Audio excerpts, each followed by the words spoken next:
Bismillahirrahmanirrahim. Assalamualaikum warahmatullahi wabarakatuh. Waalaikumsalam warahmatullahi wabarakatuh. Halo semua, selamat datang di podcast kami Forhati Sumatera Selatan. Dan sudah dihadiri oleh 3 tamu dan semuanya merupakan senior Forhati.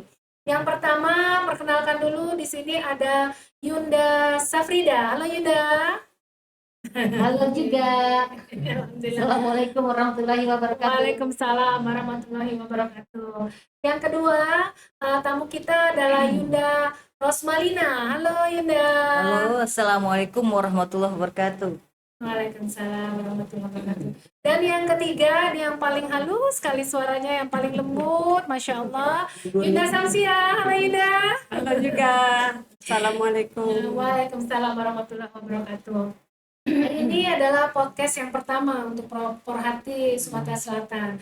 Semoga podcast ini bisa menjadi penyemangat bagi para pengurus, anggota, dan semua masyarakat Sumatera Selatan untuk terus berdakwah ya di jalan Islam. Insya Allah.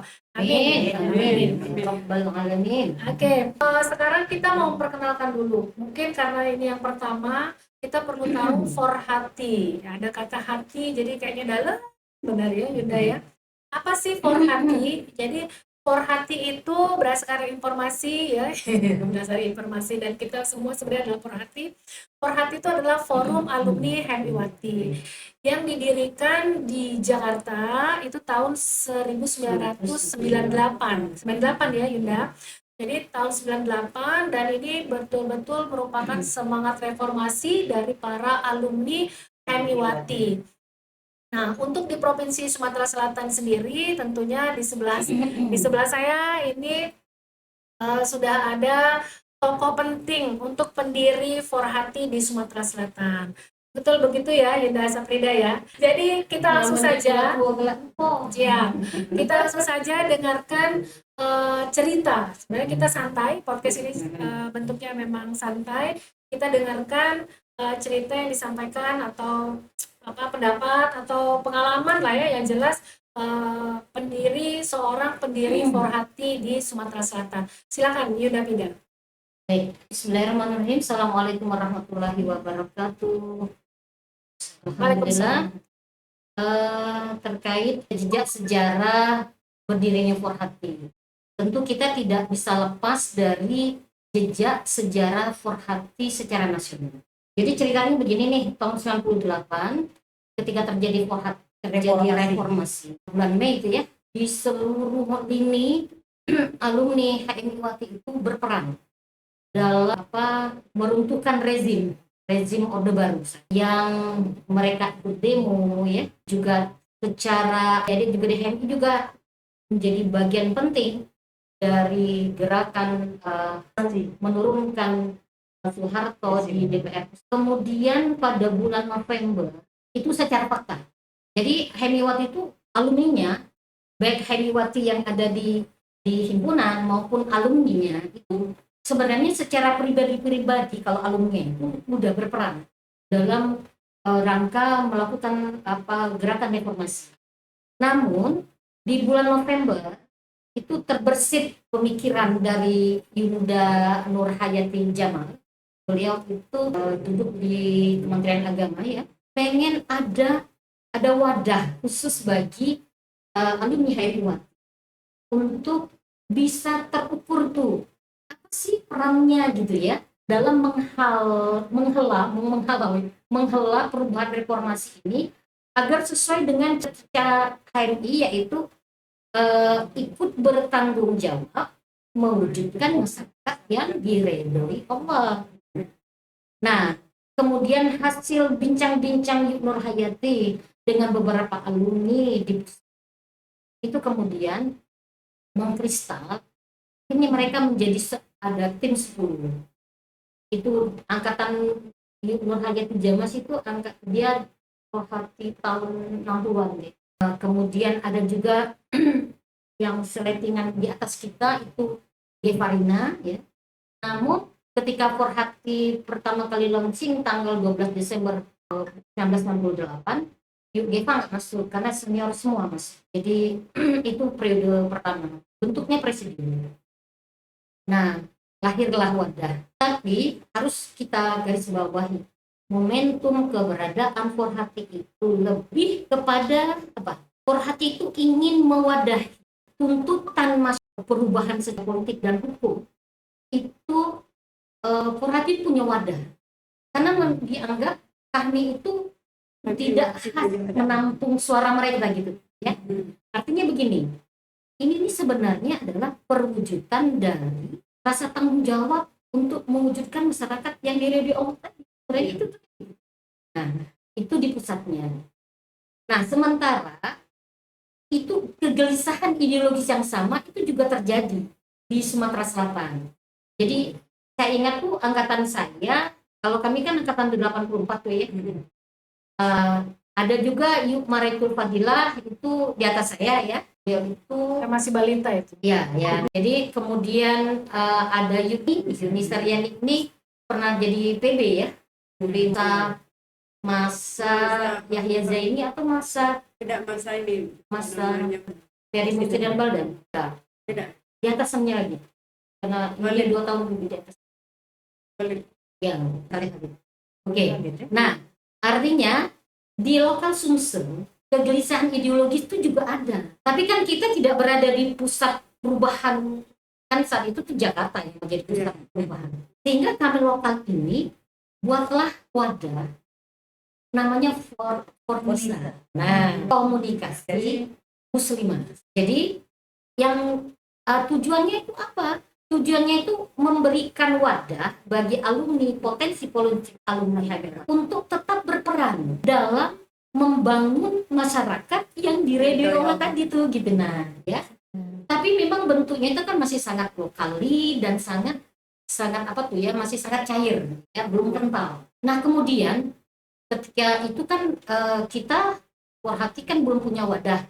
Jadi di struktur kami kita baru departemen perempuan ya, perempuan gitu di struktur kami.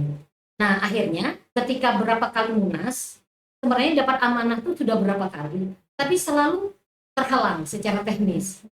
Nah kemudian setelah 98 kemudian 5 kurang lebih ini kalau saya nggak salah ingat namanya juga udah tua nih ya, rajin nyatet. Kemudian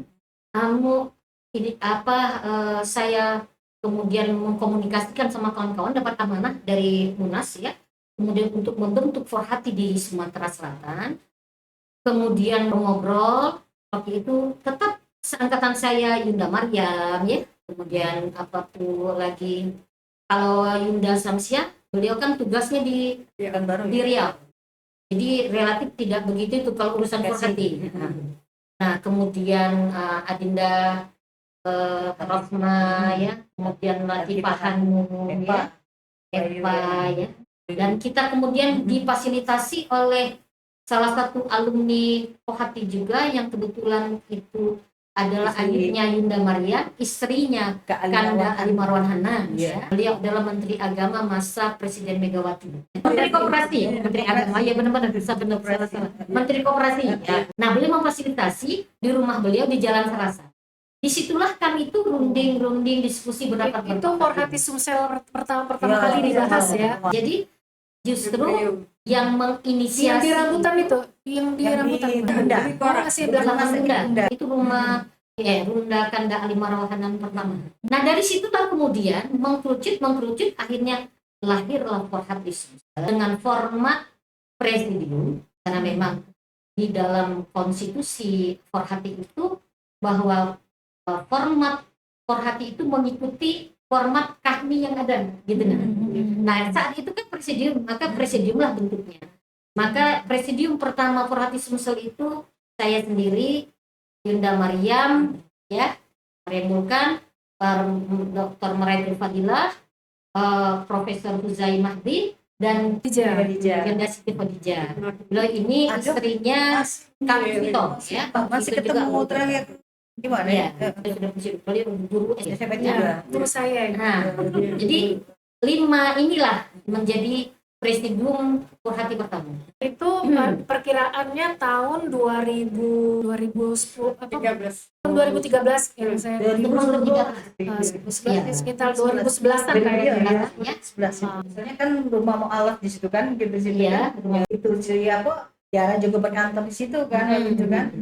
Jadi di situ sekretariatnya itu rumah mu'alaf juga waktu itu di situ. Dan saya ingat itu dari Forhati Sumatera Selatan itu membentuk Forhati Kota Palembang itu Yunda ya. Iya. Nah pada waktu itu pada waktu Ya. itu di Balai Prajurit ya kalau nggak Hmm. salah, untuk Forhati Kota Palembang Kota itu Palembang. di Balai Prajurit, dan itu memang apa yang mensupport saya juga ya itu adalah Yunda Safrida dan Yunda Maria Mulkan pada saat Iya. itu. Berarti Oke. udah yuk, itu sebelumnya itu tuh. Berarti kan itu kalau 2011 itu periode kami itu yang mulai itu yang Ayu menyerahkan apa? Itu 2011. Artinya Artinya 2000. sebelum itu Iya. 98 kan sudah mulai embrionya itu kan. Hmm. Nah, Ayu majukan di pusat situ kan. Ya. Kompromi akhirnya dari 2009 apa? Berarti sekitar tahun 98 99 sekitar 2000 ya.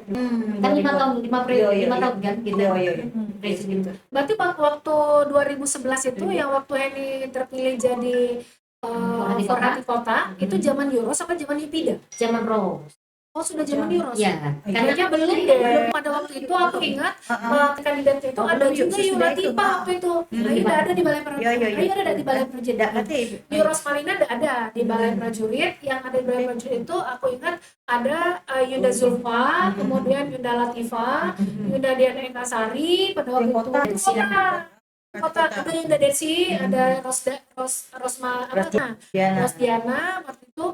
Nah itu belum Euros waktu itu, Forhati Sumatera Selatannya belum Euros, masih Saprida ya, Saprida dan Yulian waktu itu secara pribadi memang sudah pendekatan Yunda ya. Jadi sebelum musyawarah daerah kami Kota Palembang sebenarnya sudah ada pendekatan. Waktu itu Henny tidak langsung menerima dan minta ditanyakan dulu Yunda ya, minta ditanyakan dulu di forum. Kalau misalnya masih ada yang bersedia pada waktu itu, silakan saja itu yang terpilih waktu itu. Nah, tapi ketika ditanya semua yang hadir, termasuk Yunda Latifah waktu itu, Yuk Saprida menyaksikan, itu tidak bersedia pada waktu itu. Dan alhamdulillah, bismillahirrahmanirrahim Yunda ya. Waktu itu amanah itu diserahkan ke kami. 2011 mereka yang kuasai ya. Iya. Berarti Ayu masih di saat itu masih ini. 2011, aku ingat 2011 karena pelantikan ya, 7 bulan 7 ya. 7 bulan 7 kalau nggak salah tahun 2011 itu kami dilantik di Jakarta ya.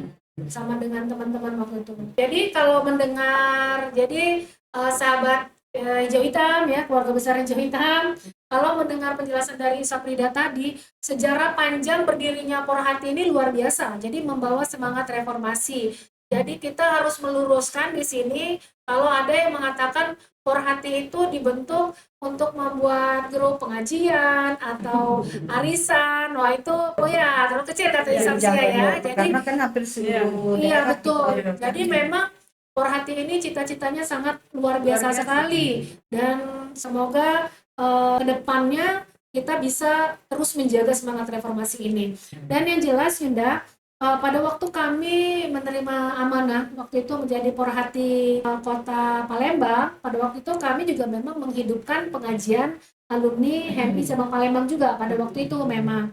Nah, tujuannya sih sebenarnya adalah upaya bagaimana alumni HMIwati itu bisa tetap terhubung, berbagi pengalaman dan melanjutkan misi HMI dalam bentuk yang lebih luas ya, termasuk dalam pemberdayaan perempuan dan masyarakat.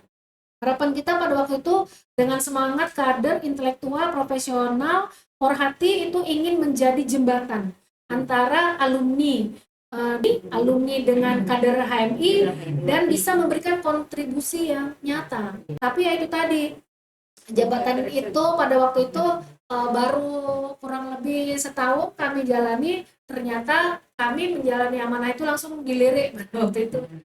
Untuk diminta oleh senior untuk ikut kontestasi dalam pemilihan komisioner KPU Provinsi Sumatera Selatan pada waktu itu. Nah ini lagi kita bicara tentang aktivitas Forhati Sumatera Selatan. Tentunya kan beda zaman, beda juga nih aktivitasnya ya.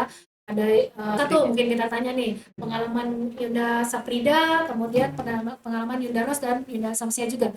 Apa yang menjadi ciri khas mungkin ya pada masa-masa perkembangan Porahati Sumatera Selatan pada zamannya Yunda.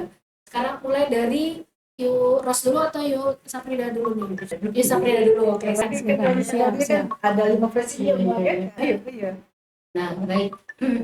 Sebenarnya begini, kita tadi pelajari bahwa ternyata memang semangat alumni HMI untuk berperan dalam perubahan masyarakat di Indonesia ini ke arah Islam, semangat itu masih tetap melekat. Nah, namun begini, adalah fakta bahwa pemahaman Islam yang kita dapat di HMI itu masih sangat cair. Karena misalkan ikut bertanggung jawab mewujudkan masyarakat yang diridhoi Allah. Tentu diridhoi Allah itu adalah masyarakat yang menjadikan syariat itu sebagai standarnya. Baik dalam level individu, level keluarga, masyarakat, sampai negara. Gitu ya. Nah, ini kan masih sangat cair. Karena belum tergambar tadi secara cair, maka semangat itu tetap masing-masing alumni HMI itu mengelaborasi tujuan HMI tadi sesuai dengan kapasitasnya. Ya. Nah, sehingga tentu berbeda setiap orang, ya kan? Tapi semuanya itu merasa dia berperan gitu, nah. Ya. Artinya begini, ada yang masih sangat cair, yang ini menjadi PR bagi alumni HMI Wati, terutama kan kita bicara soal alumni HMI Wati dulu ya. Untuk mengentalkan keislamannya, ya, mau tidak mau, karena itu tidak dia dapat di HMI, karena HMI itu sangat egaliter. Artinya begini, kalau kita ketemu kasus, ya, ini enak kita buka-bukaan saja, kasus korupsi di negara ini, tersangkanya alumni HMI, hakimnya alumni HMI, pengacaranya alumni HMI, Luar biasa sekali. jadi kita mau apa gitu, nah berarti nilai keislaman yang didapat di HMI tidak mampu menjadikan alumni HMI itu ketika dia berperan di masyarakat itu satu branch gitu, nah ya, satu branch. Artinya itu memang ada yang missing itu maksudnya itu hilang, itu tadi karena alumni HMI itu akan mengentalkan keislamannya sesuai dengan kapasitasnya, sesuai dengan apa ya, tuntutan-tuntutan yang ada di sekitar komunitasnya gitu ya. Nah, begitupun saya, karena saya ini bersuamikan dengan alumni HMI yang concern di entrepreneur sosial, di Pak Umar Hussein. Beliau Mantan itu ketua HMI cabang Palembang, cabang dan ketua mantan ketua Batko Sumatera Tasik, Selatan juga. Sumatera, ya. Kemudian sempat ke PB juga ya. Ini masuk di Formatur ya.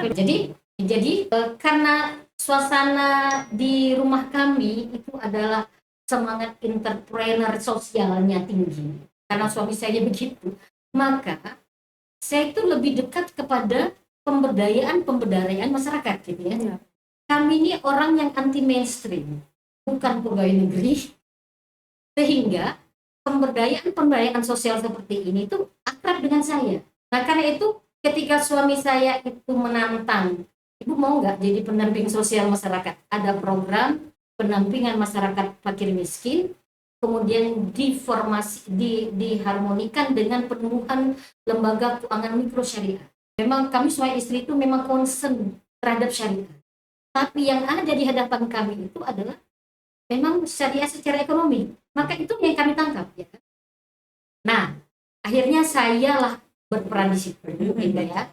Nah, sehingga ketika dalam mengaplikasikan semangat untuk mewujudkan masyarakat yang diridhoi Allah tadi, saya dengan mendamping masyarakat fakir miskin, ada 124 KK di masyarakat marginal perkotaan di Pegayut, kemudian di Tegal Binangun, ya. Tegal Binangun itu sampai kemudian saya bisa Untuk mendapat yang 5 Ulu itu kan informasinya dari tahun 98 ya? ya 5 Zaman Ulu Ayu. ini 5 Ulu Ketua Wati, Amasito ketua kami Iya. duluan di 5 Ulu dulu saya di Tegal Binangun, baru kemudian di 5 Ulu. Jadi Nah, 5 Ulu itu sudah lama sekali ya. Nah, jadi Seiring dengan itu, seiring kemudian Forhati ini terus bukan semangat untuk berperan tadi itu terus gitu nah. Sehingga saya mengaplikasikan semangat untuk bertanggung jawab mewujudkan masyarakat di region tadi dalam bentuk pemberdayaan masyarakat marginal perkotaan gitu. Setelah kemudian saya terjun, kemudian masyarakat saya menuntut, Bu, kami inilah sudah berdaya ekonomi nih. Tadi itu menjadi the second income, kemudian menjadi pendapatan utama di keluarga. Antara tahun itu tahun banyak PHK, proyek-proyek dan banyak, lakinya banyak nganggur. Akhirnya mereka terjadi konflik tuh, ya. Bu, kami ini tidak tahu, Bu, mana hukumnya, kami ini melawan laki segala macam. Nah, yang saya tadi pendamping sosial tadi, ya, kemudian merubah arah, ya kan, menjadi ustazah. Gitu kan. Dan memang profesi saya selagi jadi kader HMI, saya juga ikut pelatihan kader wanita Islam yang semua ikut itu para emak-emak. Saya sendiri yang mahasiswa gitu kan. Nah, ilmu itu dipakai ketika mendampingi masyarakat. Jadi ustazah, kata saya ustazah sengaja, ya kan, buka lagi, kemudian karena masyarakat sudah menuntut. Akhirnya yang forum rembuk himpunan untuk meningkatkan kualitas produk UMKM tadi berubah menjadi majelis taklim. Itulah plus minus. Nah, itu kiprah saya. Jadi sampailah saat ini, kemudian saya dikentalkan lagi memahami Islam sebagai sebuah konsep ideologi yang itu tidak pernah saya dapat di HMI. Semangatnya dapat, tapi kontennya nggak dapat. Ya. Semangatnya saya dapat. Jadi saya dapat semangat untuk mewujudkan masyarakat yang diridhoi Allah itu di HMI. Tapi saya tidak dapat kontennya. Konten itu saya kentalkan ketika saya mendapat memahami Islam sebagai sebuah konsep yang itulah kemudian tambah kental sampai pada saat saya berusaha mengajak perempuan Forhati, adik-adik Forhati, ayo kita jangan tidak berperan. Tapi peran kita itu menghalau perubahan masyarakat ini karena Islam. Emang mau ke arah kita gitu. Himpunan mahasiswa Islam. Tujuannya itu masih ternyangnya ikut bertanggung jawab. Ikut bertanggung jawab itu deklarasi dari alumni HMI bahwa dia bertanggung jawab menghela perubahan di negeri ini. Kita sapa dulu ya, kayaknya kita ini kan selain konsumsi nanti YouTube ya, kita juga ada keluarga hijau hitam yang notabene adalah Porhati, memang para pengurus Porhati dan anggota Porhati. Halo yang ada di Zoom, terasa ya semangatnya ya. Berapa tuh? Itu lumayan, ada berapa banyak itu, saya agak sedikit jauh ya, jelas dari Pagar Alam hadir 7 orang. Iya, itu dari Jakarta juga hadir. Masya Allah, terima kasih banyak. Yang jelas podcast ini memang dibuat temu kangen juga gitu ya, silaturahmi, dan yang jelas memang menambah power kita, semangat kita untuk terus berjuang di lembaga kita Porhati yang kita cintai ini nih. Itu Yunda ya. Jadi kalau kami baca kegiatan silaturahmi udah pasti ya, berarti Porhati Sumatera Selatan, usro biasanya kita itu dikenalkan. Saya dari zaman masih mahasiswa udah kenal dengan Yunda Saprida ini, yang jelas dari usro ke usro biasanya kita sering ketemu itu pada waktu itu. Kemudian diskusi dan kajian baik tentang keislaman, kemudian entrepreneur ya, saksi sejarah. Di sejarah itu juga Yunda Saprida sudah sangat terdepan sekali. Nah ini kalau kayak bakti sosial, tadi saya menyinggung kegiatan tentang kampung binaan yang ada di Lima Ulu, karena yang kami tahu itu yang di Lima Ulu itu sampai sekarang masih ada Bu Ratna ya di situ, rekan kita, mitra kita ya, Porhati, udah jadi keluarga besar hijau hitam, walaupun beliau itu bukan hijau hitam, tidak pernah bergabung di HMI, tapi beliau udah sangat akrab sekali dengan keluarga hijau hitam. Sampai sekarang juga alhamdulillah silaturahminya Yunda masih terus kita jaga ya. Jadi kegiatan bakti sosial itu masih dilanjutkan. Kegiatan bakti sosial itu masih ada anak-anak yatim piatu dan duafa yang sampai sekarang masih dapat perhatian dari Porhati dan Pohati. Nah ini selanjutnya kita dengarkan lagi nih pengalaman dari Ros ya.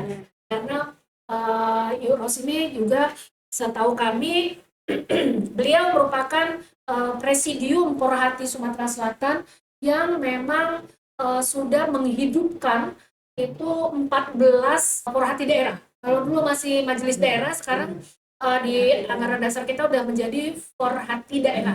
Jadi Forda.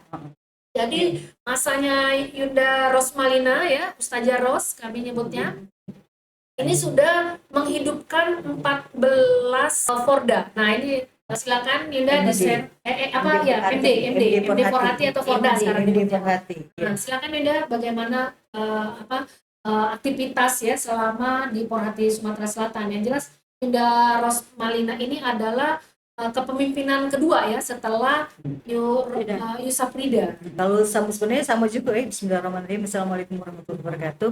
Terima kasih kesempatan ini diberikan kita semua untuk penjelasan masalah mohon izin juga ya Winda. Jadi setelah zamannya Yusafrida itu kan kita ada musyawarah terus ini adalah terbentuk juga sebenarnya 5 juga bukan, jadi yang salah satunya itu Yunda Latifah Hanum juga termasuk, terus kemudian Yunda Aulia Bencana, terus ya Yunda Eva dan termasuk Ayu di situ. Dan ya Desiana juga masuk waktu itu. Jadi sama presidium kan 1 tahun. Dan tapi yang jelas program itu sama yang seperti yang kita lakukan, yang itu terutama untuk masyarakat ya, untuk masyarakat. Jadi untuk menggalak persatuan antara itu anggota keluarga besar kita, adik-adik kita HMI, pembinaan juga, kemudian juga dengan alumni juga kita sama alumni HMI Wati kan untuk merekatkan persaudaraan kita kan pertama itu. Karena saya berpikir kayak ini, kalau dengan adanya persatuan itu kan lebih mudah. Kalau misalnya tidak ada persatuan itu rasanya agak sulit untuk bekerja sama bahu membahu dalam hal pengkaderan dan pengkaderan juga dalam hal silaturahminya antar Sumatera Selatan ini. Dan alhamdulillah kawan itu mendukung. Jadi pertama-tama kita banyak ya majelis-majelis. Jadi pada masa kita itu alhamdulillah ada beberapa majelis-majelis salim yang sudah kita buka untuk itu. Kemudian juga anak-anak yatim piatu atau anak yatim yang dibina dari situ. Jadi kita nih circle-nya itu saling mengkait itu. Jadi kita kan ada bina mu'alaf ya, kebetulan juga Ustaz Umar yang ini yang termasuk pembina sampai sekarang masih itu. Jadi sekarang kan Kuwa Center. Ya, Kuwa Center tuh ya alumni Heavy juga ya kan. Maksud saya ada di situ. ya.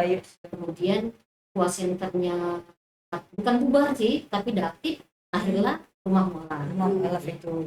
Jadi keinginan para mualaf yang sudah ada di situ untuk membuka pengajian mualaf itu. Iya. Jadi untuk pembinaan mualaf itu, dan alhamdulillah sampai sekarang masih tetap ada.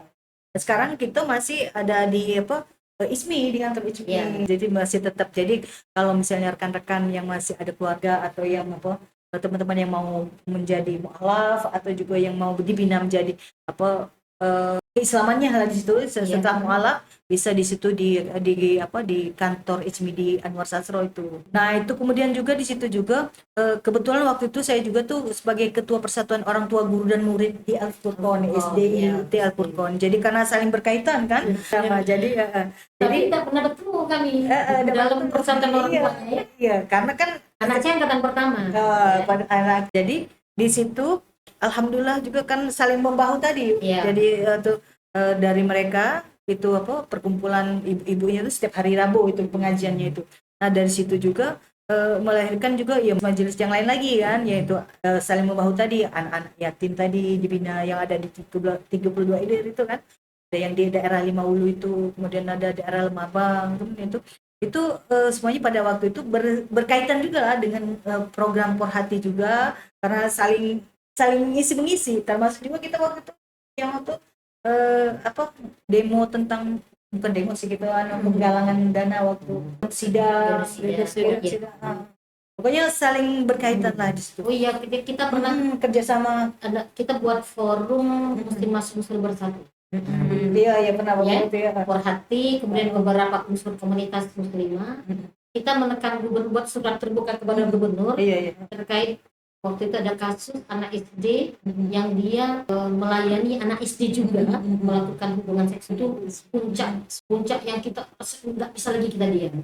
Kita buat surat terbuka kepada gubernur, dan surat kita itulah bikin kemudian semua jajaran gitu digebrak oleh gubernur. Kenapa mak ini duluan kali gitu? Nah, ini keren ya Iya. begini. Itu Maksudnya memang Porhati banyak yang dibahas waktu Iya, itu ya, memantau. Iya. forum itu. Jadi kasus-kasus perempuan, kasus-kasus Iya, anak. ya, Iya. itu pengacara Jadi sebagai pengacaranya. pengacara. Udah almarhum ya. Almarhumah Janti. Iya. Ya. Ya, jadi peran-perannya di situ dia pokoknya alhamdulillah karena muslimahnya bersatu itu ya banyak hal-hal yang terbantu lah gitu kan. Iya. Dan secara Artinya bukti bahwa komitmen untuk meluruskan dan agar menjadi masyarakatnya diridhoi Allah itu terus gitu. di semua lini, Iya, semua lini. Ya, Tidak pernah mati gitu, Iya. nggak ada matinya gitu. iya. Perpanjangan. Jadi kita saling karena informasi ya, saling salurkan gitu ada. Makanya tuh gunanya untuk perkumpulan seperti itulah. Nah, di zaman itu juga sudah mulai kita apa namanya itu membangun itu tadi demikian Forhati kabupaten kota. Karena memang kita perlu kan. Karena memang sering turun ke kabupaten kota ya itu, Mas. Itu sebenarnya kan Setiap kita kan musyawarah setiap kali musyawarah kami itu tadi kan Forhati diikutkan, ikut serta. Jadi artinya dimotivasi untuk melakukan Forhati ya. dan karena memang yang paling solid itu Linggau ya. Linggau sama Prabu Muli waktu Iya. itu saya Halo Linggau, ada nggak Linggau di Linggau sini? Prabu Muli Ya. duluan menyambut kan Linggau, Prabu Muli, ya, tuh Iya. disebut sama Frida. karena memang isu di sini yang di seluruh kabupaten yang setelah kota Palembang itu Linggau itu direksi pertama, kemudian Linggau, kemudian Prabu Muli. Dan ada alumni Haiwati di sana ya. Iya. Semangat itulah yang menyatukan kita itu di sini kan. Jadi saya berharap ke depan itu masih tetap semangat adik-adik dari Porhati ya, kita semua alumni yang ada di sini jadi dipersatukan oleh Porhati itu dan untuk berbagi juga pada apa saudara-saudara kita. Jadi saya tuh kemarin kan it's me di Mora itu.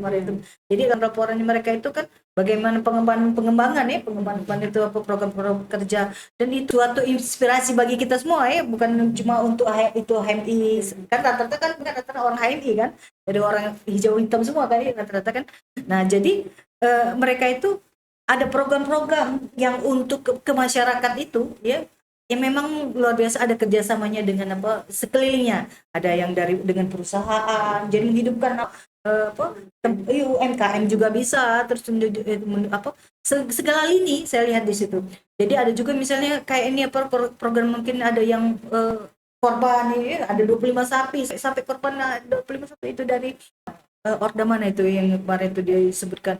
Nah, jadi maksud saya itu kenapa kita tidak bisa? Kan kita kan segala unsur ada, dari pengusaha ada, kemudian dari kumpulan PNS ASN sekarang ya, ASN juga ada, kemudian juga kalau ini petani dan sebagainya itu kan yang luar biasa. Nanti kita bicara tentang tantangan ke depan itu ya, Iya. ya. Kita masih membahas tentang aktivitas program. Jadi kalau disimpulkan sebenarnya hampir sama nih antara periodenya Yusa Frida dengan Yunda Rosmalina ya. Jadi memang kita bakti sosial, kemudian kita juga ada diskusi dan kajian itu yang paling banyak. Kemudian silaturahmi terus ya yang yang paling sering ya itu tadi. Jadi kalau kembali lagi bahwa forum pengajian yang kita buat, kemudian kalau misalnya Porhati itu mengadakan arisan, itu adalah bagian dari program Porhati yang untuk menjaga tali silaturahmi. Ya, betul. Jadi hanya mas bayi kecil tapi itu besar sebenarnya nilainya. Maksudnya salah satu aktivitas rutinitas ya, kalau pengajian, kemudian kita mengadakan arisan. Sebenarnya Porhatinya sendiri tujuan utamanya pasti meningkatkan peran perempuan dalam pembangunan dan menjaga nilai Islam, begitu ya Nda? Kalau kita tidak salah tidak salah mengarahkan. Intinya tetap meningkatkan peran perempuan dalam pembangunan dan menjaga nilai-nilai HMI ya, nilai Islam. Itu yang semangatnya saya sama ya, Porhati itu seperti itu.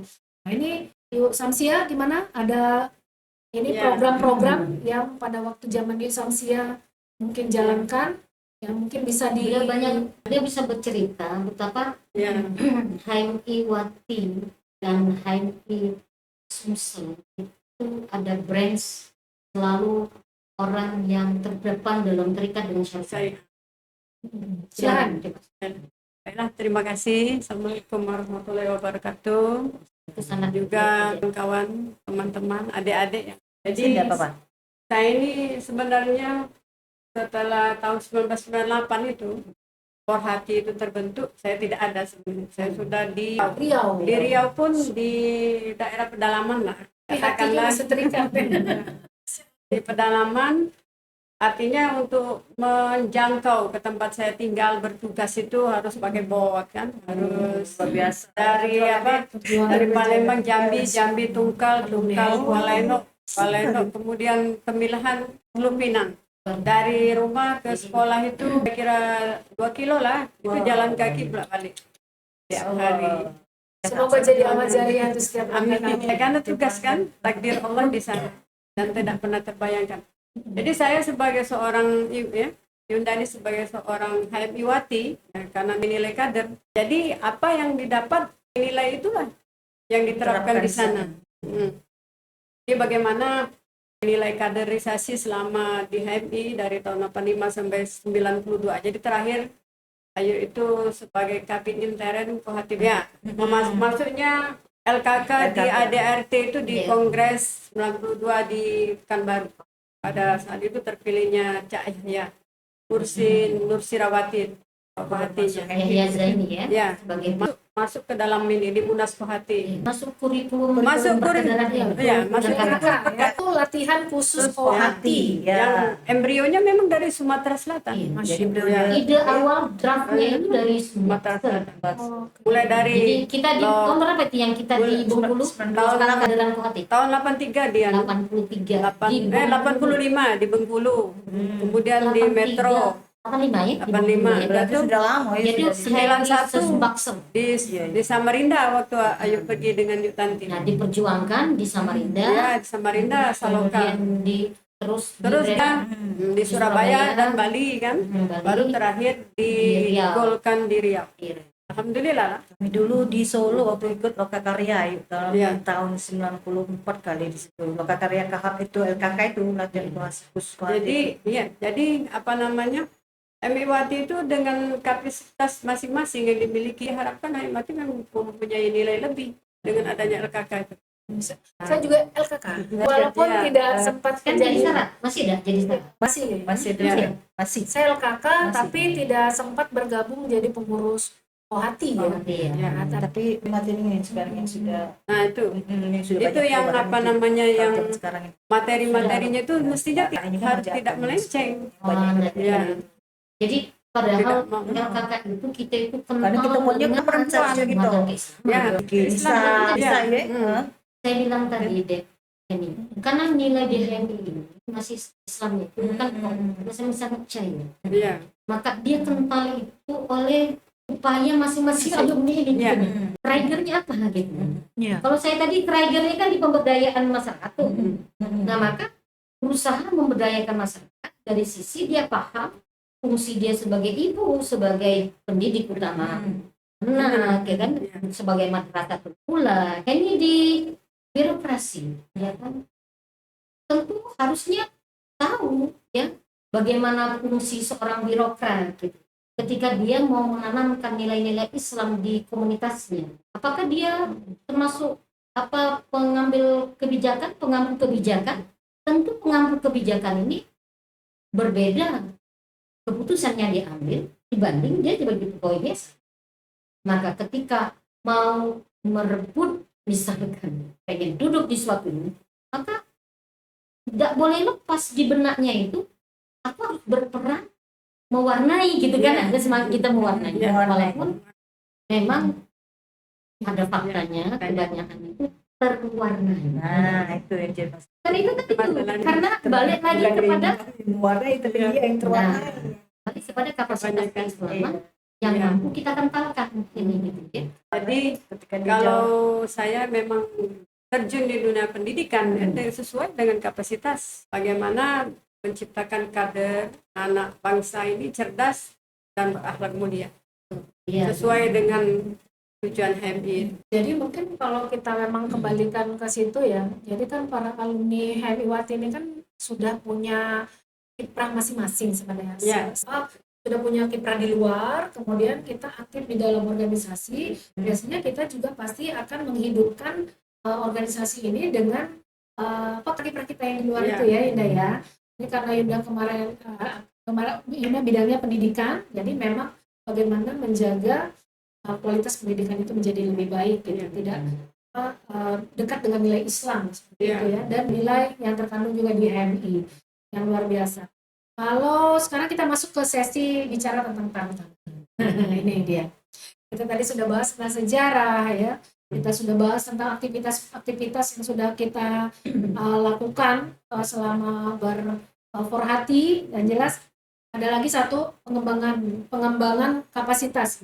Jadi ada Forhati juga biasanya mengadakan pelatihan, keterampilan seperti itu kan untuk para perempuan dan komunitas. Terakhir kami kemarin yang ngetren, Yunda Rosmalina juga tahu, kemarin itu sempat ada seminar mendidik dengan hati. Jadi Forhati, kemudian kita buat seminar mendidik dengan hati. Dan itu pada waktu kami sebelum mendapat amanah di KPU pada waktu itu ya. Sayangnya ini tidak bisa terus berlanjut di Forhati, dan Al-Fatihah untuk Kando Alpihanto ya, sudah mendahului kita, meninggalkan dunia juga. Semoga yang disampaikan pada waktu itu menjadi wajah beliau. Jadi banyak sekali sebenarnya kalau masalah program-program itu, Yunda. Kenapa kemarin juga mendidik dengan hati? Karena kami pun juga backgroundnya seorang pendidik, gitu kan. Makanya kemarin kita juga seorang pendidik kan, seorang guru waktu itu kan. Jadi memang betul yang disampaikan oleh Yunda. Jadi kita pasti akan membawa kiprah kita di luar itu yang bermanfaat ke dalam organisasi yang kita cintai. Ini sekarang masalah tantangan ya. Forhati di tengah organisasi-organisasi perempuan Islam yang lain. Mau berhadapan dengan organisasi perempuan yang non-Islam juga banyak sebenarnya. Tapi di kalangan organisasi-organisasi Islam yang lain kan banyak sekali. Kalau di luar sana kan. Dan memang kita juga biasanya juga selain kita Forhati, kita pun juga menjadi organisasi-organisasi perempuan Islam yang lain. Nah ini tantangan yang luar biasa, bagaimana menjaga kontinuitas program. Nah ini yang kami rasakan ya, mungkin setiap periode dia pasti punya tantangan. Jadi menjaga kontinuitas program dan meningkatkan partisipasi anggota. Nah, ini mungkin perlu kita bahas ya. Harapannya kita itu kan sebenarnya banyak sekali tokoh-tokoh Forhati yang menginspirasi kan di luar sana kan, baik tingkat nasional maupun di tingkat provinsi Sumatera Selatan, banyak sekali. Ada kader Forhati yang sangat menginspirasi. Kemudian kita juga berharap bahwa ini bisa berdampak positif. Bagaimana tantangan Forhati ini bisa memberikan dampak yang positif bagi masyarakat. Forhatinya gitu ya. Kalau tokohnya udah nggak diragukan lagi, kayak Yusuf Lida, Yusam, Rosmalina, aktif di mana-mana gitu. Dia aktif di banyak sekali tempat di organisasi, baik di bidang keagamaan, bidang pendidikan, di bidang entrepreneur itu kita tahu. Nah, tapi sekarang ketika kita bicara lembaga gitu kan, ini punya tantangan menurut kami pribadi. Ya, sekarang gimana menurut Yunda Safrida, Yunus dan Yusam? Silakan Yunda. Tidak dulu. Nah, gini Adinda, saya melihatnya lebih luas ya, apa-apa ya, lebih luas begini. Forhati tadi kan hadir dalam rangka merespon arah perubahan masa. Terus Forhati itu mau berperan. Tentu perannya itu tidak lepas dari tujuan HMI. Ikut bertanggung jawab, mewujudkan masyarakat ideal. Tujuan ini masih sangat global. Maka ada tanggung jawab untuk mengentalkannya. Misalkan begini nih, ini kita berhadapan dengan bencana hidrometeorologis yang terjadi di Sumatera Barat, Medan. Bagaimana Forhati berperan untuk menjadi, karena dia adalah insan akademis, maka ketika dia menganalisa masalah yang ada terjadi, tentu itu bukan, bencana itu bukan semata terjadi karena curah hujan atau badai siklon yang berlebihan, tetapi ada fakta pengelolaan tata kelola SDM yang sangat kapitalistik. Tidak mungkin hujan itu motong kayu itu dengan rapi. Ya? Nah, saya lihat Forhati ini belum mau menyentuh ini. Kenapa? Padahal dia ikut bertanggung jawab tuh untuk walaupun dia Menyuarakan. sekedar menyuarakan. Ayo negara, bebenarlah ngurus kekayaan alam ini sesuai dengan amanah yang Allah berikan, gitu ya kan? Karena kata Rasulullah, al-muslimun syuraka fi salasin, ya kan? Kaum muslimun itu berserikat untuk 3 hal, ya kan? Al-ma, air, sumber daya air, al-kala, sumber daya vegetasi, wanar, energi, sumber daya energi. Ini kenapa bisa bencana itu terjadi? Karena tata kelolanya mengikuti apa? Eksploitasi kapitalisme. Yang inilah sumber kerusakan yang menyebabkan kemiskinan itu secara sistematis. Tetapi saya lihat Purhati itu nggak mau nyentuh ini, jangankan Purhati, kami pun nggak berani menyentuh ini. Karena apa? Yang melegalkan sumber daya tambang bisa dikelola oleh ormas TNI. Bahlil, artinya begini nih, maksud saya, kalau kita tidak berperan seperti ini, sementara kita sudah mendeklarasikan ikut bertanggung jawab, sebenarnya ini kan menyambut hadis Rasulullah, hendaklah kalian ubah dengan tangan kalian, tapi fabilisani, dengan ada nggak speak up atas nama Purhati, menegur negara yang mengelola SDA tambang secara kapitalistik. Purhati sibuk dengan dirinya, sibuk dengan sejarah dirinya, ya kan? Tapi perannya kepada menghalau agar perubahan masyarakat menuju ke Islam nggak berani. Kenapa? Mereka berada di sana, mereka menikmati kue itu, gitu nah. Terus kalau ditanya tujuan HMI apa? Turut Quran dan negara, ya kan? Anda ngelola SDA itu nggak sesuai Quran dan hadis dong. Tapi kalau zaman kami dulu, Gitu tuh. kalau zaman kami dulu masih tetap bersuara.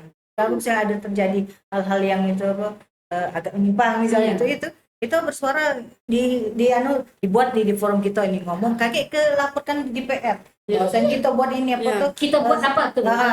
Tanda. Dulu kan itu apa namanya tuh? Surat terbuka kan. Oke, berarti mungkin Iya. saya simpulkan yang disampaikan oleh Saprida itu, tantangan kita itu Itu bagaimana tantangan kedua.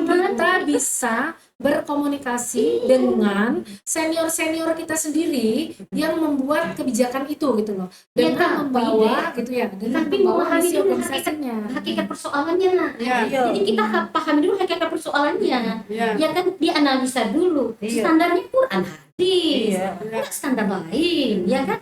Karena kalau standarnya manfaat, kita mudah mengklaim itu sesuai Quran hadis. Nah, nggak bisa kita kalau namanya standarnya Quran dan hadis, harus orang yang punya kapasitas dong memahami ini gitu.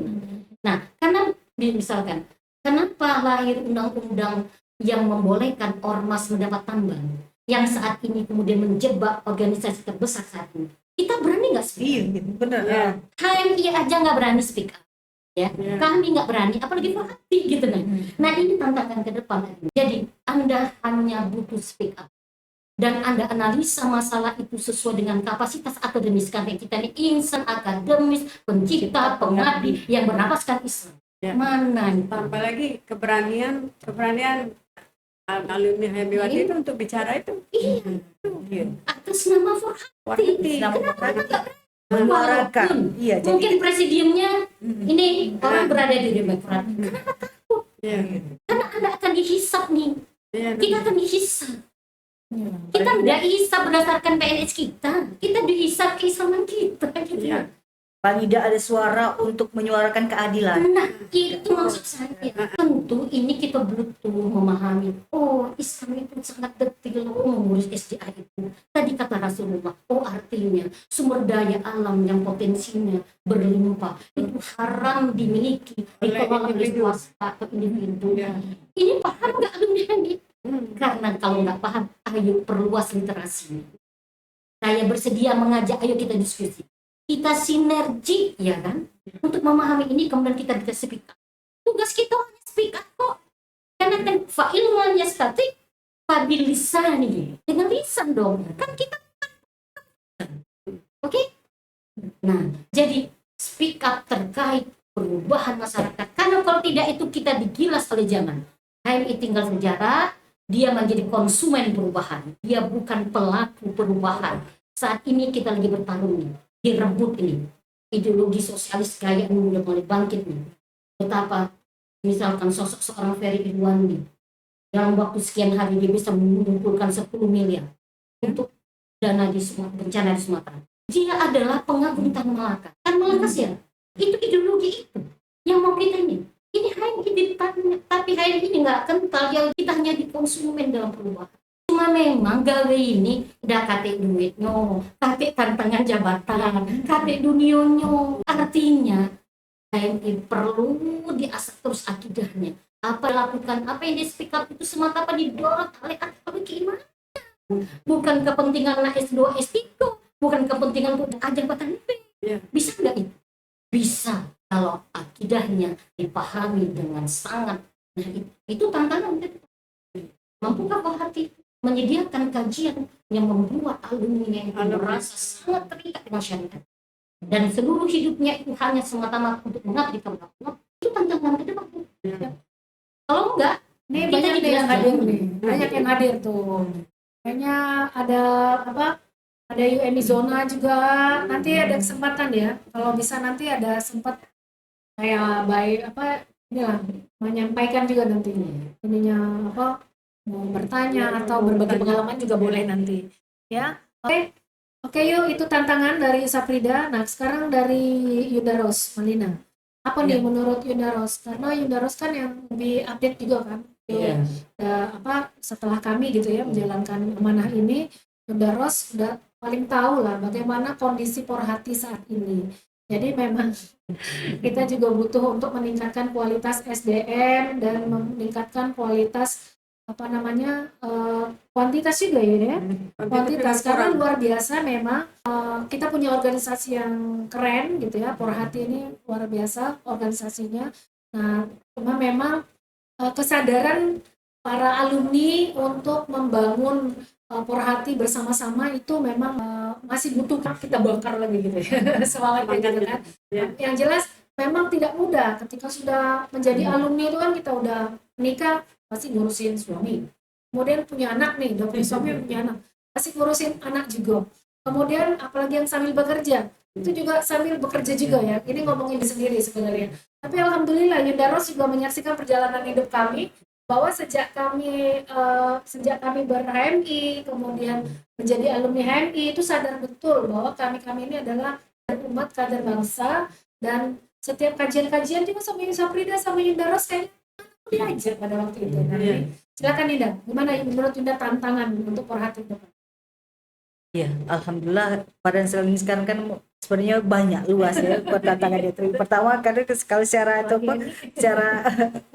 secara ya spiritual kan kita kan memang harus memang ada perkumpulan, terutama karena kita ada hubungannya dengan perkaderan juga. Kita tidak lepas dari perkaderan karena kita kan sebagai alumni HMI ya, HMI Wati, HMI juga ya, kita harus ada kontinuitas ya, karena itu memang kelihatan belum.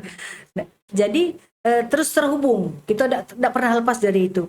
Nah kemudian juga karena kita pemerhati itu, jadi kita karena keluarga besar HMI termasuk itu juga, jadi menumbuhkan entrepreneur itu tadi, untuk menumbuhkan entrepreneur kepada adik-adik HMI juga, kita semua ya yang ada ini. Yang jadi untuk birokrasi yang tidak masuk dalam birokrasi ya.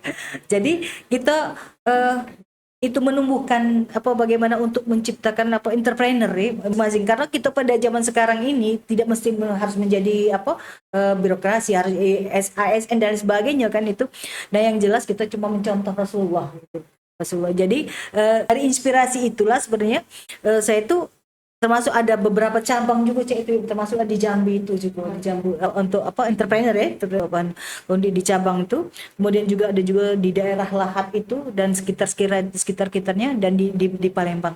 Nah dan di situ kita menghidupkan banyak orang ya deh. Jadi bagaimana jiwa itu kita mengharapkan ridha Allah supaya kita itu menghidupkan itu banyak orang yang dihidupkan dari perekonomian itu tadi.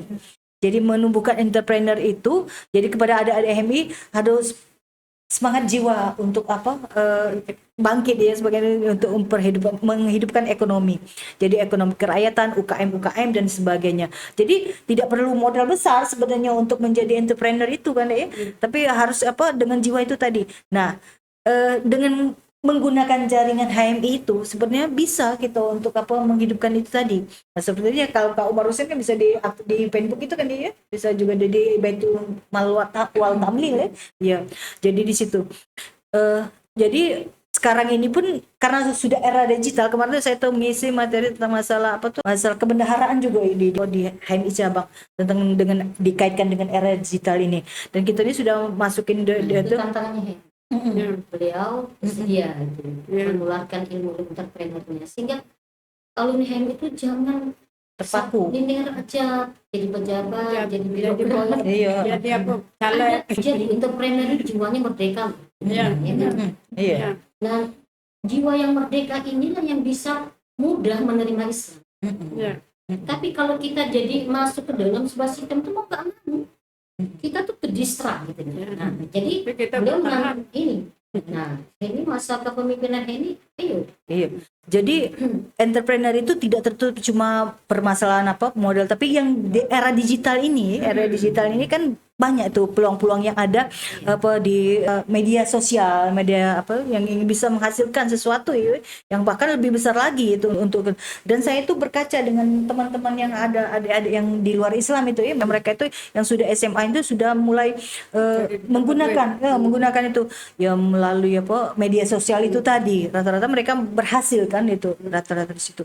Dan tapi kita juga harus tetap berpegang teguh pada prinsip-prinsip Islam ya, walaupun itu sudah memegang teguh melalui media sosial media sosial untuk melalui entrepreneur dan sebagainya itu, tapi kita harus tetap memegang teguh prinsip Islam ya, jangan sampai kita sesuatunya kita halalkan ya, harusnya ada prinsip-prinsip Islam itu ya, misalnya masalah yang terkait dengan judi online kita hindarkan ya yuk, atau misalnya saya itu pernah gini, misalkan gini ya, dia affiliate, nanti dia dikasih gift, yang ngasih gift itu adalah akun-akun judul.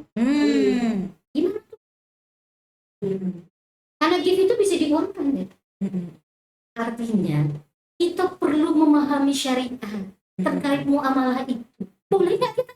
Artinya, oke, ilmu entrepreneur medsos itu kan sarana, tapi ada hal yang harus kita pahami, kita memahami secara memadai terkait akad-akad muamalah. Karena kalau tidak, kita jadilah bagian dari akad-akad yang batil. Akad batil, penghasilannya dia malah batil. Nah, betul. Ya. Iya. Jadi kita tetap berprinsip pada syariat-syariat Islam. Ya, itu. Dan jangan ini ada masukan ini. Mutiara bilang bahwa sejarah Porati Sumsel itu ada yang mau ngomong intinya ya. Nanti yang menyampaikan Mutiara. Yang menyampaikan mungkin dari sana ya. Ini agak lobet gitu. Gak terasa gitu kalau sudah ketemu ini ngobrol-ngobrol ini ya, yang jelas. Jadi kita alhamdulillah yang ikut Zoom itu masih lumayan, ini bertambah terus. Jadi mungkin nanti ada kesempatan untuk berbicara ya mereka, untuk kita menyampaikan lagi, mungkin ada yang perlu diluruskan. Jadi terkait masalah sejarah tadi, ternyata memang ini ada yang bilang tahun 2016 itu Rosmalina, dan yang terpilih pertama itu adalah Mutiara, dan ada Mutiara terpilih, kemudian Rosdiana terpilih, kemudian mereka mundur. Tidak, belum itu. Sebelum itu itu di rumah mu'alaf itu kan yuk. Iya, yang bisa pindah. Yang tahun 2016 ya. Sebelum itu. Iya, betul. Berarti nanti buat semacam buku panduan kecil 2011 itu. rekaman sejarah. Kalau kita Indonesia lupa, manusia ini tempatnya lupa. Itu jadi tadi tantangan udah banyak kami catat, bagaimana kita menegakkan masih nilai-nilai Islam ketika kita berhati, dan bagaimana kita juga bisa membangun, intinya balik lagi membangun republik ini dengan membawa nilai-nilai Islam, walaupun dengan kita punya peran masing-masing di situ. Kemudian memberanikan diri speak up untuk memberanikan diri untuk speak up, menyampaikan nilai-nilai kebenaran ini gitu ya, nilai-nilai ini. Dan yang terutama kalau kami pribadi karena sekarang memang masih megang amanah nih di Purhati, bagaimana kita bisa duduk dengan senior gitu ya, yang memang mempunyai kebijakan Ya, untuk memegang memegang tampuk keputusan. kekuasaan ya. Nah, kita bisa berani. Bagaimana Porhati itu bisa berani?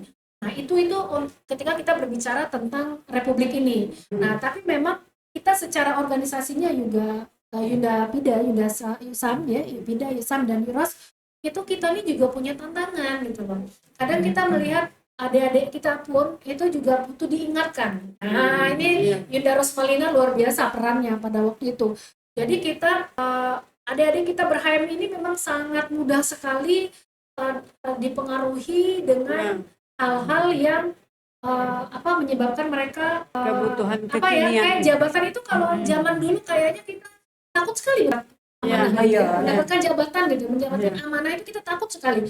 Ini kita bisa nggak mempertanggungjawabkan ini di hadapan Allah nanti gitu kan. Nah, tapi kita agak aneh ketika adik kita ini berebut kursi gitu loh, sampai dualisme gitu kan. Nah, kemudian dan ini kemarin sempat ada Kohati juga nih, hampir Kohati ini juga nih Pida kemarin gitu ya. Kemudian garda terdepan itu ada Mutiara. Saya melihat itu Mutiara sebagai ketua umum Forhati Kota Palembang. Sebenarnya garda terdepan dia struktural ya. Ya struktural. Dia yang menurut Henny pada waktu itu belum menjadi koordinator presidium ya, hanya ngikutin saja gitu, tapi tidak bisa aktif pada waktu itu. Nah, Mutiara pada waktu itu garda terdepan yang speak up, bahasanya Pida ini kan berani ngomong gitu loh. Kohati tidak boleh, jangan sampai ada catatan Kohati cabang Palembang itu dualisme seperti itu. Nah, ini kan ketika kita bicara bangsa yang besar, kita di dalam ini juga punya problem gitu. Kita juga punya problem bagaimana kita membina adik-adik kita kan, begitu kan. Nah, alhamdulillah pada waktu itu Mutiara ini dapat support ya, disupport oleh Porhati Sumatera Selatan ya. Dapat support kuat sehingga kebingungan tapi bagaimana caranya untuk meluruskan ini ya. Alhamdulillah pada waktu itu walaupun mungkin agak ekstrim ya, kami sampai ditelepon juga. Apa maksudnya tentang masih tidak percaya terhadap HMI cabang Palembang seperti itu. SK yang mengeluarkan SK Kohati itu sekarang HMI. Begitu di ADRT-nya Indah. Nah, jadi alhamdulillah dengan penuh keberanian pada waktu itu Forhati ya muncul gitu untuk menengahi sebenarnya, untuk menengahi. Kalau bahasa kami itu sebenarnya untuk menengahi dua kubu gitu ya, dua kubu yang merasa berhak untuk dilantik menjadi pemimpin di Kohati cabang Palembang pada waktu itu. Nah, ini baru satu-satunya di Indonesia. Baru satu-satunya lah Forhati yang menegur HMI cabang ya, HMI cabang. Jadi baru satu-satunya Forhati yang menegur HMI cabang Palembang, dan alhamdulillahnya itu jadi tidak terjadi dualisme di situ. Dan saya tepuk tangan ya, Rosmalina di sini ya, luar biasa yang ikut mengawal sampai begadang sampai jam 3, kemudian dan beberapa tentunya alumni HMI Wati yang tidak tidur juga pada waktu itu sempat menyelesaikan permasalahan adik-adik Kohati. Jadi tantangan kita luar biasa. Pida, bisa ada yang mau ditambahkan? Terkait tantangan buat nilai syariah seperti zaman dulu HMI Wati. Benar. Aku juga terkait itu untuk Palembang lah. Palembang itu terkenal di kancah PBHMI di mana-mana.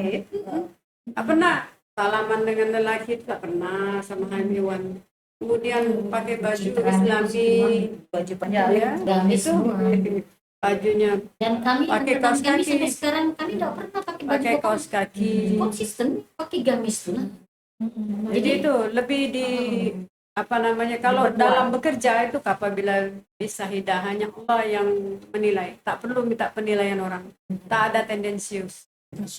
Itu yang paling penting. Iya, betul. Jadi kalau kita bekerja melakukan, apalagi kalau zaman dulu kan catering belum ada apa, kami kerja sendiri, sudah cari duit, masak lagi, organisasi lagi. Kalau Ayu kan buat advance training di Jambi itu yang terakhir, itu saya jadi mod tuh, master of trainingnya.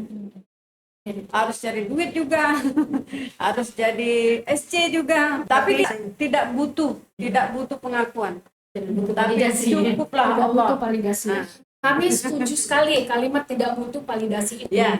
Biar Allah yang menilai. Biar Ya. Allah yang meninggal, Ya. Allah yang menilai. Jadi intinya betul sekali yang disampaikan oleh Yunda kita semua ini. Banyak sekali tantangan ya yang merupakan PR besar kita.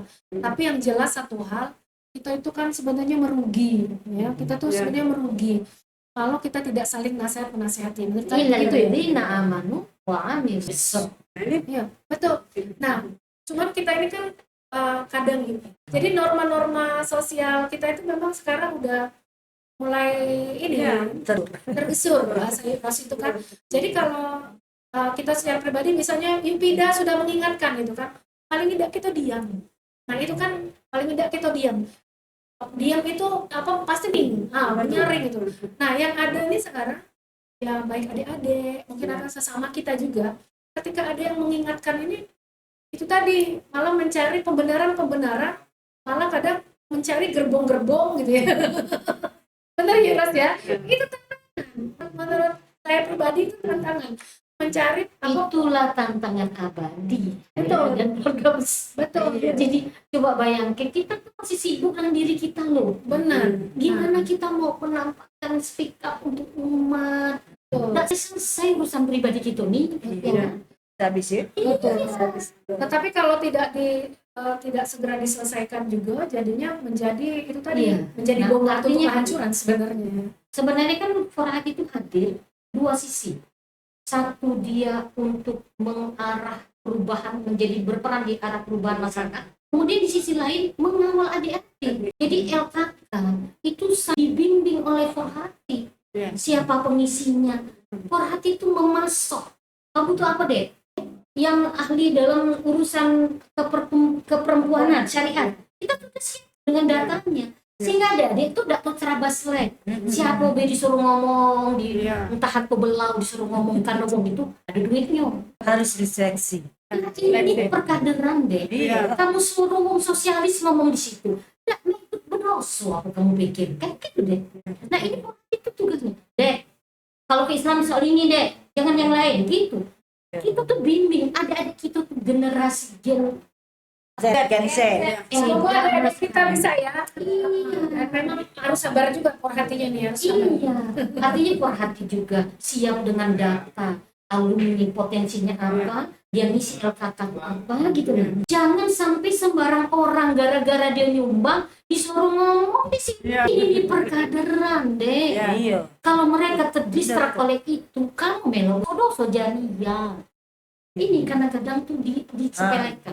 Yang Jadi fungsi membahayakan. ini deh, fungsi ke masyarakat, fungsi mengawal adik-adik Iya. agar LKK ini berkualitas, benar-benar menghasilkan kader umat Islam, penjaga panji Islam terpercaya, penjaga panji Islam. Coba, ya Allah, jangan kita ini kadang-kadang ketinggian cita-citanya, tapi yang kita gak kita apa gitu, nah gitu. Nah. Tapi memang cita-cita itu harus tinggi. Iya. Ya, tapi tidak sesuai dengan kaidah asbabiyah yang ditempuh gitu. Ya, kita mau anak kita hebat, tapi kita nggak ada berperan dalam mengarahkan dia. Nah, bagusnya begini nih. Kita biarkan dia, ya kan? Dan tidak kita bekali untuk mengukur itu. Ya, namanya itu ngayang. Iya. Harus diajak dia. Nah, terus kita memang tantangan itu juga terkait masalah kaderisasi kepemimpinan di organisasi. Jadi memang kita kan tidak ragukan lagi ya kalau Yunda bertiga ini, saya pribadi sangat salut sekali. Kita tuh karena mencintai, kita tidak akan pernah meninggalkan sesuatu yang kita cintai. Kita tidak pernah meninggalkan HMI, kita tidak pernah meninggalkan Forhati kan seperti itu. Nah tapi terkait masalah kepemimpinan. Nah, kepemimpinan ini kan kalau kita tuh intinya malu gitu ya. Bisa nggak sih gitu loh. Ketika kita dapat amanah itu juga kan intinya mampu enggak gitu. Tapi kadang sekarang ini untuk mengantisipasi gini ya, orang yang hanya sekedar mau jadi pemimpin dengan orang yang memang betul-betul mampu gitu. Berarti kan kita memang harus mempersiapkan dong. Saya pribadi, Henny pribadi kan ini tinggal setahun ya. Presidium ini kan setahun. Nah nanti kita kan bakal ketemu pergantian periode lagi. Nah ini bagaimana nih tantangan untuk mempersiapkan para leader baru gitu di Forhati Sumatera Selatan atau di Forhati Kota kan seperti itu kan. Nah, sedangkan kita ini situasinya kan seperti ini gitu. Apalagi aku juga rasanya jadi kaget gitu. Sebegitunya ya sekarang orang tuh mau menjadi apa pemimpin gitu di presidi apa di Porhati. Setelah dulu kan Petarean, Pida juga kan Pida tuh saksi sejarah banget gitu ya. Intinya dulu tuh mau jadi pengurus tuh kayaknya ada orang bisa nggak menyeimbangkan gitu kan, menyeimbangkan gitu kan, ngurusin organisasi, ngurusin apa, ngurusin ini kan seperti itu. Nah kita kan harus mikir itu dulu kan, Tidak aman. takutnya nggak amanah kan kayak gitu kan. Nah terus kami pribadi yuk ketika dikasih amanah pada waktu itu di Musda menjadi komisioner, kemudian tinggal nih perhatinya, tapi masih ngerasa ada hutang ya. Masih ada yang ngerasa ada hutang, sehingga walaupun kemarin aktif di luar dan tidak bisa berperhati, kita buat jalan sehat gitu supaya bisa ngumpul terus. Nah Linda kan begitu kan. Nah ini harapan ke depan mungkin apalah masukan dari Frida, Yupros gitu untuk mempersiapkan ini loh kader yang memang siap untuk jadi pemimpin gitu.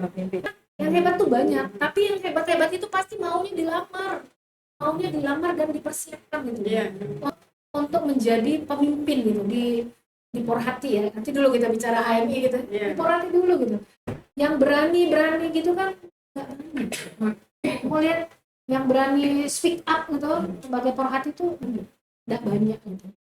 Gimana nih sarannya Frida, Yunus dan Yusan? Kalau nak mempersiapkan, tentu upaya persiapannya jangan punya, tapi tak upaya apa master plan persiapan.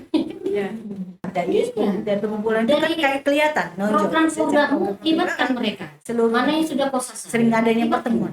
Dan ukuran utama itu adalah keislamannya deh, karena keislaman itu menjadi segala sesuatu yang negatif itu jadi baik ya.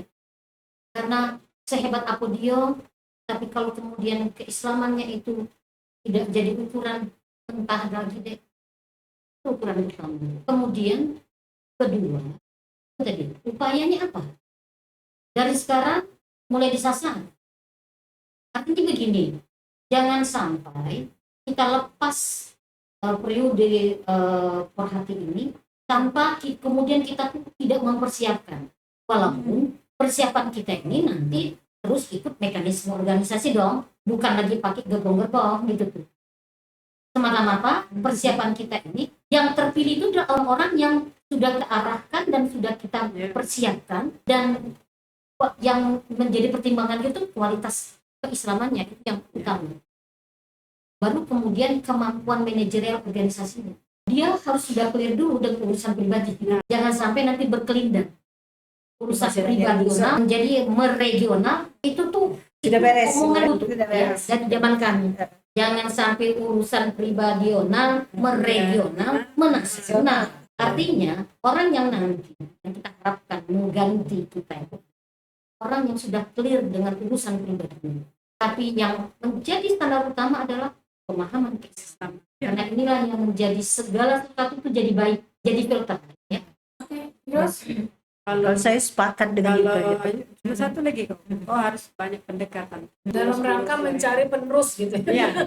Kalau ini dulu kan kalau Memang kita Ayu dulu kan dekati Herlina dulu kan jauh tuh di bawah Ayu, Erika sama adik-adik itu menjalin komunikasi. Iya, jadi oke. Bonding ya. Ya, Iya, karena memang perbanyak iya, tali silaturahmi itu tadi. tanyalah dengan mereka. Enggak lah dengan Tapi yang jelas dia untuk pemimpin itu perkuat itu yang Islamnya itu. Islamnya Yang kalau dia Islamnya sudah bagus, sudah mantap, insya Allah niatnya tuh tulus ya untuk mengembangkan Porhati itu. Jadi niatnya itu tulus, itu ya kita ukur, kita keker gitu juga. kalau sudah masuk HMI pasti Islamnya bagus. Nah, kan otomatis kan Keimanan masih orang cair. kan lain-lain. tapi yang jelas mungkin banyak yang masih berproses semuanya ya. Tinggal kita bagaimana menilai Islam ini kan sebenarnya Pilih yang terbaik di antara sumber daya itu. ya itu. Tapi Yang sudah masalahnya yang lepas milih tadi, ini ya. kan kita. Lepas, Gitu. ya. Kita cuma bisa mempersiapkan gitu kan. Kita cuma bisa mempersiapkan nih calon penerus kita kan Iya. gitu. Tapi yang memilih kan tetap voter. Maka kembali kan ke mekanisme organisasi. Kita ada ADART itu konstitusi kita. Jangan sekali konstitusi itu diakal-akal itu cuma kepentingan kita. Iya. Nggak begitu. Iya. Kan yang ada tuh sekarang begitu, maka jadi dualisme tuh. Ya kan? Nah, padahal dalam Islam sendiri jika dibaiat seorang, ada kemudian khalifah lain kemudian mengklaim diri, kata Rasulullah, bunuh khalifah berikutnya. Saking kepemimpinan itu tidak boleh dualisme. Bagaimana kapal mau dibawa ketika ada dua nafsu? Oke, mungkin